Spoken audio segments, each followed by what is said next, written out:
Our nose is located right above our mouth. Suppose you don't brush your teeth for 3 days. Though this nose is right here, it won't tell you you have not brushed your teeth. The whole room will know you have not brushed your teeth, but you will not know. This is the human predicament. It's very easy to see what's wrong with this guy, what's wrong with her, what's wrong with her. It takes a lot of observation to see what's wrong with this.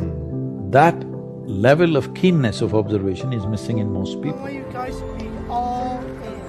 Yeah. I want you to be all in. Yeah. That's what Coach Sweeney said. Yes, sir. And the only disability tonight is a bad attitude. Yeah. All writing a book. What's your book look like? Like your life is a book. You got a bunch of chapters in your book, but when they closed that book, how good was the book? How good was your book? What was the ending to your book? All of the things that can be associated with you and your existence become a part of the chapters in your book. I have 2 rules. Oh, okay. Rule number 1, always have fun. Rule number 2, listen to rule number 1. I'm alone and look at me. There's nobody around me. Nobody likes me, man. It is what it is. Sometimes in life, people are not going to be around you to motivate you. They're not going to be around you to push you, to celebrate you, to applaud you. You got to do it on your own. That's what I'm doing right now. Fear is my friend. I love fear. Fear allows me to reach my highest potential. The fear of failing is an illusion. Yeah. Fear is an illusion, but we have to have desire. We have to have something that pushes us. Fear pushes us. When you don't have that feeling no more, it's over. When you don't get that fear no more, it's over. Yeah. Like I still outwork the brokest person. Yeah. In the room, I still outwork the brokest person I know. You get what I'm saying? I can get a $10 million check today. I'm gonna be the hardest working person I know the day after. A lot of the things that I buy, like the luxury things I buy, like I be too busy working to enjoy them. You get what I'm saying? I got them on standby until, you know what I'm saying? Until I feel the need to, because I don't feel like I've done half of what I'm set out to do. If you didn't make it in your 20s, you can make it in your 30s. And if you didn't make it in your 30s, you can make it in your 40s. And if you didn't make it in your 40s, you can make it in your 50s. And just remember Grandma Moses. She was a painter. And she didn't start painting until, I think, in her 80s. And one of the most prolific painters. It's never too late. Never too late. So have fun. That's what it's all about. It's great if somebody has an amazing education. But I know from my own experience and my own life and other people that I work with that you don't have to have a degree to have value or to, be of tremendous worth to different businesses. That street smarts, that experience, that just kind of internal, kind of creative know-how is just as valuable as a degree. I get 8 hours of sleep. I prioritize it. I am very focused on it, and for me, I need 8 hours of sleep. I think better. I have more energy. My mood is better. All these things.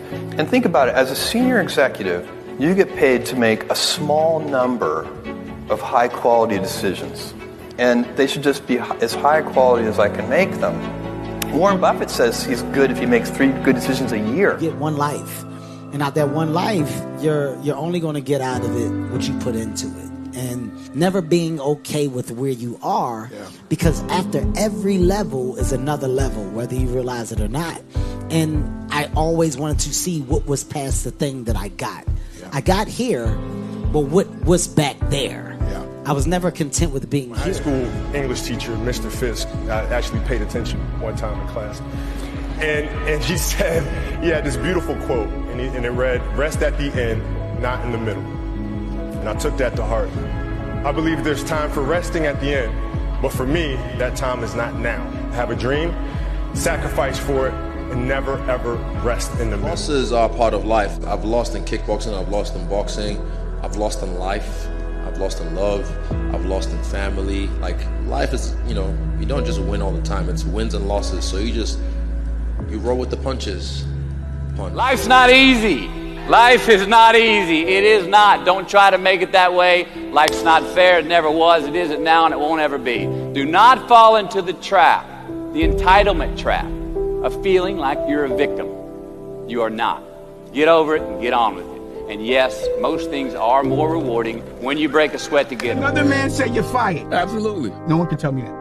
And that's priceless to me. But I'm here because I don't care. You enjoy having a man be able to tell you you're fired? But you enjoy. Okay, let me ask you a question. So you being selfish. Do you think your son enjoys you calling somebody else a boss? Don't you think your son would rather wake up with you and you could pick him up from school instead of having to do a 9 to 5? Don't you think? Yeah, all right, but don't you have to wake up at 4 in the morning? Don't you think your son would love if his name was up there, Dash, or whatever your last name is, instead of somebody else's? My pride is in my children. If that's not what you hustling for, you're selfish. You keep saying I'm worried about my kids. You worried about you. An alligator is so ferocious it'll kill a lion. But I can kill an alligator with my bare hands. Little old E.T., how? They say when you want to kill an alligator, you kill it right after it eats. Because right after it eats, it gets satisfied. And it goes to a state like it's almost paralyzed. Some of y'all in this room, are you paralyzed? You had a little success? You've done what nobody else in your family has done and now you chilling? Come on, you ain't hungry no more? Next 100, I need you to stay focused. Why? You should still be hungry. One thing I learned in life, you can never bring somebody up if they don't want to go up. You can't. No matter how good you think you are, no matter how much you want to tell them, you could help them. If they don't want to go up, there's nothing you can do. 100%. But the reverse is not true. Somebody bad could bring a good person down. Because the negativity in the world is much, much stronger than the positive sometimes. And the negative people can bring you down. So I stay away from negative people. I just walk away from them. The world might say you are not allowed to yet. I waited a long time out in the world before I gave myself permission to fail. Please, don't even bother asking. Don't bother telling the world you are ready. Show it. Do it. Ever tried?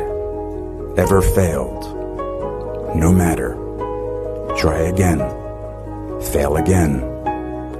Fail better. You got 24 hours in a day. 8 hours you sleep, and most people work a 9 to 5. So 8 hours you working. Okay, so we had 16 hours. You got breakfast, lunch, and dinner. So we had 19. Take you an hour to get ready. So we had 20 hours. So you guys cannot spend 4 hours going talking about, oh, they lying. Oh, I like this photo. Oh, they faking. Sending photos to other people. Y'all got to get focused. I'm where I'm at because I'm focused. Tunnel vision. I'm focused on what I got to do. Y'all got to have a game plan. I worked. I wrote all of my visions down. I read them every morning and every night. I instilled them in my head. And every time I met somebody, they say, hey, man, what you trying to do? I would tell them one of my visions. Somebody would always say to me, you know, I know a guy that's selling them things right there. You ought to talk to him. I started scratching stuff off my vision board. My vision board is so vast now. If I showed you what was on it, you wouldn't even believe. Rich people don't sleep 8 hours a day. That's a third of your life. It ain't but 24 hours in a day. You cannot be sleep 8 hours a day. The Bible says he who loves to sleep and the folding of hands, poverty will set upon you like a thief in the night. I'm gonna ask you one question, I'm gonna go. How many of you in here know somebody who loves to sleep? Let me ask you something. AJ, behind every moment of adversity, there's a lesson and a blessing. You just got to hang in there to see what it is. How many of y'all had some days and you ain't think you was gonna make it? Now, you wanna know something? Your track record for surviving bad, unbearable days, your track record is 100%. See, once you understand that, you can get on with living. A lot of people, y'all be tripping yourself out. Figure it out. Make something happen for you. Here's the truth. This is the reality, okay? Nobody's going to believe in you until you've already done it. Nobody's going to come and celebrate with you until you've already done it, all right? The work is going to come before the belief, which means you're going to have to work for a long time by yourself with no applause, with no awards, with nobody telling you good job. No one's going to believe in you in the beginning, nor should they. Be okay with it. There will be times when you seemingly face insurmountable obstacles, but that's when you dig deep into your soul for the courage and the fortitude to keep going and to never forget that despite life's detours, you are destined for greatness. The fact that I'm gonna die one day and that everyone around me is gonna die and no one will remember me after a certain point makes me feel so good. Like, because I could do the best thing in the world and nobody would remember it ever, and I'll die and it won't matter, and everyone else around me will die and it won't matter. Or I could do the worst thing in the world and that won't matter because I'll die eventually. So you don't really have to worry about it. Happiness is a key, because there's so many people that you see either in this industry or just in life in general that are going through their days and may have everything they could ever want, but they're not happy, you know? So you have to focus on what makes you happy and make decisions in your career, in your life, that make you happy. And so I've been trying to do that, and it's working, you know, and saying no to things that are negative and saying no to things that you don't want to do, you know? So I think that's my biggest piece of advice.